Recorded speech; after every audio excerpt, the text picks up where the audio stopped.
Maganda umaga, tanghali, hapon, gabi. Yan, sa zodiac sign na Sagittarius.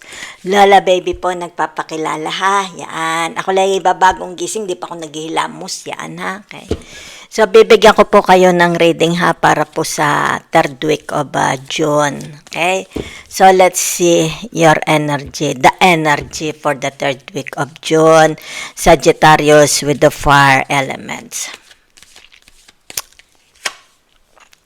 So, naririto ang tinatawag 4, 6, 8. Narito ang tinatawag na the 8 of Pentacles. Diba? Yan. It's like meron ditong tinatawag na completion or kaya work. Diba? Baka may trabaho. Baka meron kayong tinatawag na nagkaroon ng provision. Diba? Abundance. Yan ha. O maaring ito'y may kinalaman sa group of people, 'di ba? Baka meron kayong mga na-shoot na project, 'di ba? Yan. So sandali lang ha dahil nag-reverse ang tinatawag na the Taurus. Yan ha. So ibig sabihin nito yung tinatawag baka nagkaroon ng tinatawag hindi pagkakaintindihan, 'di ba? Yan. Hindi nagkaroon ng tinatawag na hindi nagkaroon ng magandang usapan. Nagkaroon nauwi ito sa tinatawag na disappointment lang o kaya frustration, 'di ba?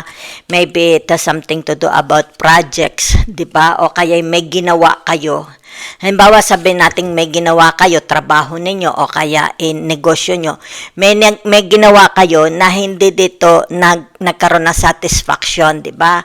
Maring hindi na satisfied ang employer, hindi na satisfied ang clients, 'di ba? Yan.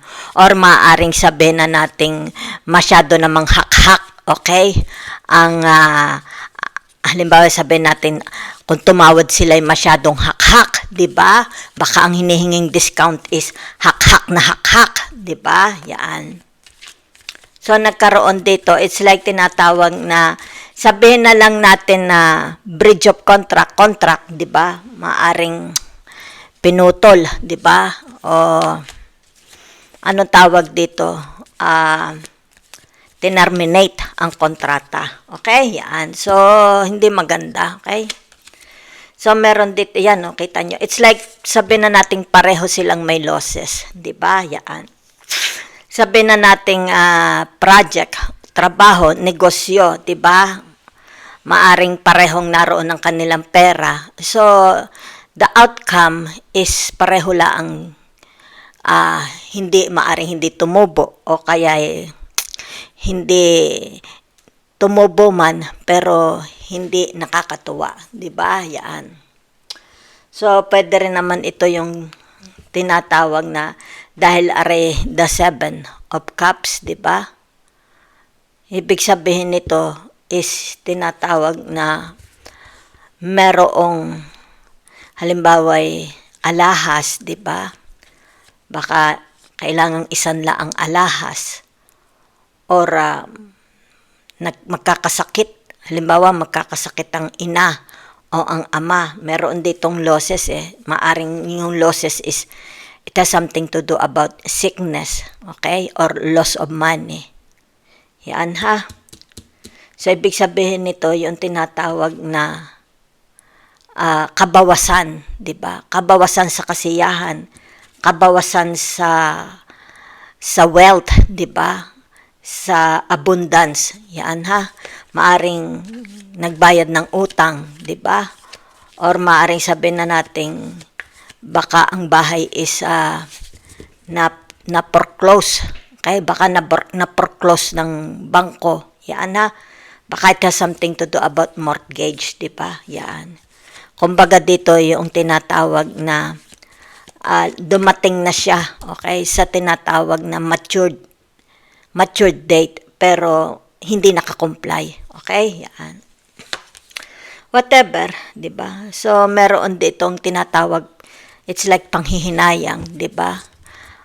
Kalungkutan, di ba? So, parang it's like nawawala ng pag-asa. Losses, may losses kasi may kwarta. Okay? Losses, yan ha. So, let's see. Okay, meron ditong, ayan, puro ano ito eh, di ba? Yan, it's like pera na, naging bato pa, di ba? Kontrata na, nagkaroon pa ng, sabihin na nating termination or breaking contract, di ba? So, it's like dito yung tinatawag na maaring may mga inaasahan, di ba? At inaasahan pera, inaasahang result, di ba? Yan. So, ibig sabihin na uwi sa wala. Okay? Tayo muna ha. Tingnan ko lang yung inyong tinatawag the past. Okay? Yan. Tingnan natin. Bakit ito isa lumalabas yung mga losses? Tingnan natin the past. Anong nangyari sa the past? Okay? Meron dito, kita mo ito. Yan, the bottom card. Yung tinatawag sinisisi. Merong sinisisi dito. Diba? Kung kaya dito pumalso, it's like pumalpak. Yan, no? Pumalpak, nagkaroon ng palso or napabayaan, kapabayaan nitong taong ito, di ba? Kapabayaan. Nagkaroon dito ng kapabayaan. Maybe ito yung recent o kaya, kung kailan to nangyari ha, the past ang tinitingnan. Kung kaya dito, it's like sinisisi, di ba? So, ibig sabihin nito, kaya lumabas ang tinatawag na the emperor, di ba? It's like, ikokomprontahin. It's like, sabihin natin makikipag-negotiate. Yan ha, kay. Kung ano itong losses na ito, yan ha, from the past. Yan ha. So, ibig sabihin nito, maaring, wag muna natin ngayon ha. So, ibig sabihin nito, it's like, sabihin na natin, nasira ang kanilang credibility. Diba? Kasi meron dito, it's like sinisi.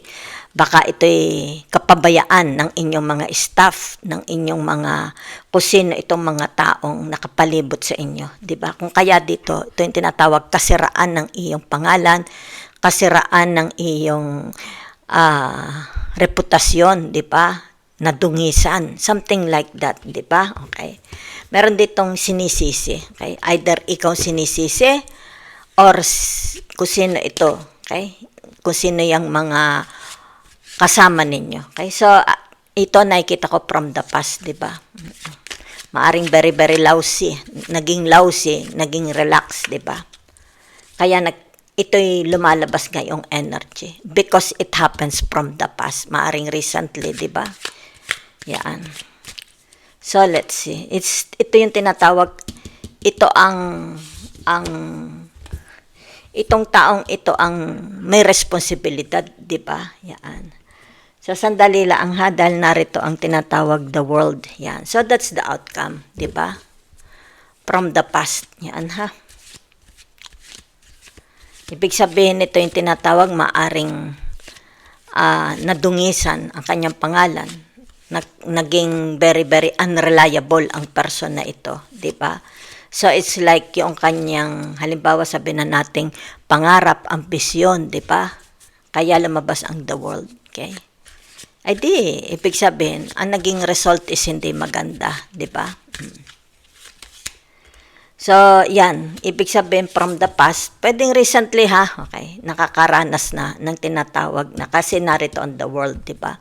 Nakakaranas na ito ng tinatawag na, it's like frustration, di ba? Tinatawag na, ano ito? Yung bagang, nagiging, pwede bang sabihin kuripot, di ba? It's like every sense, okay? Iniingatan niya yung kanyang pera, okay? Na wag itong mawala, okay? Maaring sabihin na nating isa-isa nawawala, di ba? Let's say sabihin nating, kasi narito ang tinatawag na sandali lang ha, okay? Yan, di ba? It's like person with authority. So, ibig sabihin nito maaring tinatawag na dahan-dahang lumalabas. Halimbawa, yung kanyang mga alahas, yung kanyang mga kotse, di ba? Yan. Kasi the world nakakaranas na, di ba? It's like latigo, okay? Sasabihin mo naman, the world, Lola, ay sa tinatawag na the ending, di ba? Success, victory. No. Depende po yun sa symbol ng card na lumabas, okay? And how I interpret, okay? So, ito yung tinatawag the past, recent. Recent, maaring recently lang nangyari, maybe last year, di ba? Kasi narito ang tinatawag energy for the third week of June. Diba? Maaring sabihin natin kaya lumabas itong energy for the third week of June, bigyan pansin. Diba? Bigyan na mag-concentrate, mag-focus. Huwag itong pabayaan. Diba? Kasi naririto yung tinatawag na as much as possible, meron kayong tinatawag na huwag makuha. Diba? Yan. Huwag mahirap. Kasi nakakaranas na. Diba? It's like naghihigpit turon na, okay? Naghihigpit sinturon. Yan ha, okay? So, let's see your ngayon, okay? Yan. Yung ngayon. Yan. So, it's like dito meron kayong winaway, di ba? Yan. Mahaling sabihin natin, meron kayong kailangang i-maintain at kailangang i-let go dito, di ba? Sa tinatawag na four of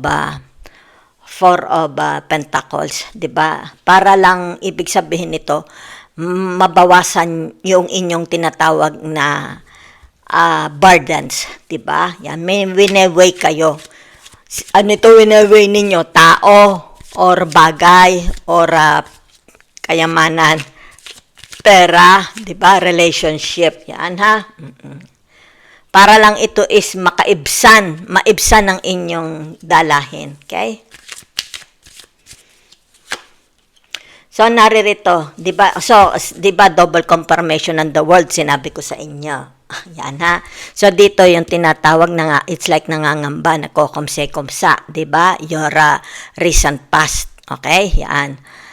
So, ibig sabihin nito, naglabas uli ang tinatawag na are the world, di ba? Ngayon na. So, ibig sabihin, kung ano itong winaway ninyo, di ba? Ito is makakagaang, okay? Sa inyong nararanasan. Okay? Yan. So, ibig sabihin nito, yung tinatawag na kailangang meron kayong pakawalan. Di ba? Halimbawa, sabihin na natin, baka meron kayong sasakyang hinuhornalan. Di ba? Kasi narito ang losses na energy for the third week of June. So, maaring dito, from the past, nakagawa ka ng desisyon, ibig sabihin nito, ikaw, itong tao pang ito, hindi ko po alam ha, kayo na lang po kung relate ha, at saka kung sino baga, energy mo ba ito, or energy ng mga taong related sa inyo, di ba? Ibig sabihin, siya ang sinisisi ngayon, di ba? So, ibig sabihin nito, yung tinatawag, kaya narito on the world, di ba? It's like tinatawag, pakakawalan mo, or ikikip mo, but, ibig sabihin nito, magdudusa ka, 'di ba? It's like ikaw ang magdudusa, itong taong ito ang magdudusa. So ibig sabihin ngayon, it's like pinag-iisipan niya, 'di ba? Yan. Meron siyang dapat pakawalan. Sabihin na natin from the past bumili ka sa sasakyan, 'di ba? So ibig sabihin nito, okay, nakakahornal, 'di ba? Nakakahornal, yan, nababayaran. Pero dumating, ibig sabihin nito, yung tinatawag na hindi na. It's like sabog na siguro ang kanyang finances, di ba? Yan. Pero ayaw niyang pakawalan, di ba? So, ibig sabihin nito, maaaring ina-advise sila, kaya narito ang damon, di ba? Yan. Kumbaga dito, hindi ka kasi nag-isip. Yan. Kumbaga dito, masyado kang whatever, di ba? Masyado kang sigurong agresibo, di ba? Kaya dito, merong sinisisi. So, ibig sabihin nito, kung ano man itong winaway niya ngayon, di ba? It's like kailangang para ito, kasi ito from the past to now, okay? Nangyayari pa rin. Continuation on the past. Para laang ito is tinatawag na maalis na yung burden sa balikat. Kailangang i-let go. So, ano ang mangyayari? Di ba? Yan. Adi, ibig sabihin nito, it's like merong masasave, 'di ba? Maybe relationship, 'di ba? Or tinatawag na masasave yung mga hindi dapat na alisin, 'di ba? Sabihin na nating alay, ako may hinuhulugan, 'di ba? Yan. Kumbaga dito, alay, hindi ko pwede pakawalan dahil kailangan ko 'yan. So ibig sabihin nito, it's like do or die, mag-isip ka. Mag-isip ang taong ito, 'di ba? Okay? kailangang i-weigh niya, maging organized, di ba? So, ibig sabihin nito, para yung kanyang tinatawag na buhay, di ba? Hindi maging mahirap, hindi maging tinatawag na parusa, di ba? Yan. Kaya from here to here, di ba? Double confirmation. So, that's today. Yan, ha? So, ibig sabihin nito, yung tinatawag na narinig ang the page of wands, di ba? Okay. So, ano itong the page of wands na ito? Maybe ito yung tinatawag na there is a gatherings, di ba? Ano? Okay. Yan, ha? Okay. So, ibig sabihin nito, pakakawal, yan. It's like there will be an announcement, di ba? Kumbaga dito, ibig sabihin nito, yung tinatawag na magkakaroon, kasi ito'y the world, di ba? Yan, magkakaroon ng accomplishment. Yan, ha? Okay. So, it's like sabihin na nating ipagbili na lang yung lupa, di ba? Yan, nagwe-weigh. O, siyempre, iniisip tayo muna, kailangan ko ang lupa, di ba? Kasi may burdens, di ba? Yan, it's like may sinisisi, yan. So, ibig sabihin nito, pag ipinagbili mo yan, di ba, solve ang problema mo, meron ka pang may uuwi, di ba? Yan. Kumbaga dito you make a choice, di ba? Yan, magdesisyon ka, make a choice, mahirap, di ba? Anong gusto mo? Palagi kang tinatawag, hindi makatulog dahil ayaw na ayaw, it's like ayaw mo itong pakawalan or yung tinatawag gusto mo ng paraisong buhay, di ba? So, ibig sabihin nito, an announcement. Kung ano ito, di ba, na makakapagpasaya sa inyo, makapagpaluag, di ba? Yan, announcement. So, there is an announcement. Yan, ha? So, ibig sabihin nito, yung tinatawag para itong burdens na ito is mawala. Yan, ha? Ito kasi. Yan, ha? So, halimbawa sabihin natin, kung ano yung matira, di ba? Kung ano yung leftover matira, ay di ito para sa iyo, di ba? Yan. So, yun lang ang nakikita ko, ha? It's like, yun lang ang solusyon. Ito lang ang solusyon, di ba? Yan. Ito lang ang solusyon para gumaang ang inyong ang pasanin sa buhay ng taong ito. Okay? So, let's see, tinatawag your future, the future, okay? Sagittarius. Mari sabihin na natin baka ang business is nababangkarote, di ba? So, ibig sabihin nito, yung tinatawag maybe ayaw nilang pakawalan, di ba? Yan, nanghihinayang sila. Pero, ibig sabihin nito, they have to choose, di ba? Mahirap pero kailangan. Para lang ito yung tinatawag na bago ito masalanta, di ba? Meron siyang ma-spare, di ba? Meron pa siyang ma-spare, kaya meron ditong announcement. It's like sabihin natin ibibidding or yung tinatawag ipapublic bidding, di ba? So, sa halip na tinatawag na mawala lahat, meron pa siyang ma-spare, di ba? Yan. Kumbaga dito, may maiuuwi pa, di ba? Hindi yung talagang, halimbawa, sabihin natin, nakakuha ka na sa sasakyan, di ba? Hindi na horna lang maigi. So, ibig sabihin, sa halip na ito'y mahila, di ba? So, maaring sabihin na nating tinatawag na maaring meron kayong pagsasabihan, hihingi kayo ng support, ng tulong, di ba?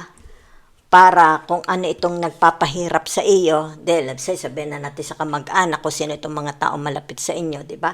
Hihingan ng tulong kasi in dire needs, di ba? Kumbaga dito yung tinatawag para naman ma-resolve ang kanyang problema, kaya the world, okay? So, ibig sabihin nito, yung tinatawag na, yan na, okay? There is an tinatawag outcome, solution, okay? So, it's like tinatawag, hindi, kung ito'y sasakyan mo, hindi ito mahihila. Kung ito'y bahay mo, hindi mahihila. Kung ito'y alahas mo, ang kalupaan mo, hindi mahihila, di ba? Kasi narito yung tinatawag na, yan, masasave mo, di ba? Yan. Kasi nagkaroon dito ng tinatawag na accordance, di ba? It's like tinatawag na magandang usapan. Yan ha, okay. So, let's see your future. Yan lang nakita ko ha. Okay. Your future is looking bright naman, di ba? Yan. Your future is looking bright. So, ibig sabihin nito, kung halimbawa, whatever is this, di ba? It's like tinatawag na gamitan mo ito ng tinatawag na strategy. Okay? Yan. Okay? Kaya dito, it's like tinatawag old system, new system. New mind, an old mind, new mind. Okay? It's all about strategy. Yan ha? Okay. Gamitan mo ng strategy. So, ibig sabihin nito, yung tinatawag na pakasuriin mong maigi. Study it, maybe. Sabihin na nating, kasi ito'y the temperance, di ba?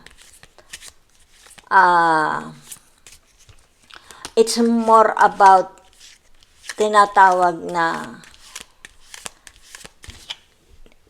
King of Cups, di ba? The Temperance, sandali lang ha.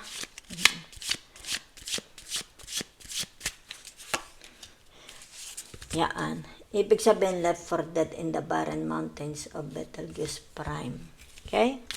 Exiled. Sino ma-exiled? May ma-exiled dito ha. In the future, ang nakita ko.